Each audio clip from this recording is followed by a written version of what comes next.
আর নয় শব্দদূষণ, চাই সুস্থ জীবন। এই প্রতিপাদ্য নিয়ে পঞ্চগড়ে আন্তর্জাতিক শব্দ সচেতনতা দিবস পালন করা হয়েছে। পঞ্চগড় থেকে আব্দুর রহিমের প্রতিবেদনে দেখুন বিস্তারিত।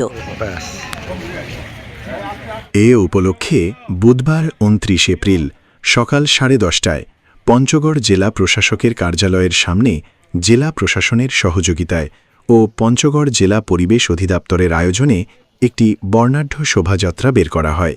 এতে পঞ্চগড় জেলা প্রশাসক মোসাম্মদ শুক্রিয়া পারভিন, অতিরিক্ত পুলিশ সুপার মোহাম্মদ ফরহাদ হোসেন, পঞ্চগড় জেলা পরিবেশ অধিদপ্তরের সহকারী পরিচালক মোহাম্মদ আব্দুল গফুর সহ বিভিন্ন পরিবেশ সংগঠনের প্রতিনিধিরা অংশ নেন। শোভাযাত্রাটি গুরুত্বপূর্ণ সড়ক প্রদক্ষিণ করে একই জায়গায় এসে শেষ। পরে জেলা প্রশাসক সম্মেলন কক্ষে আলোচনা সভা অনুষ্ঠিত হয়।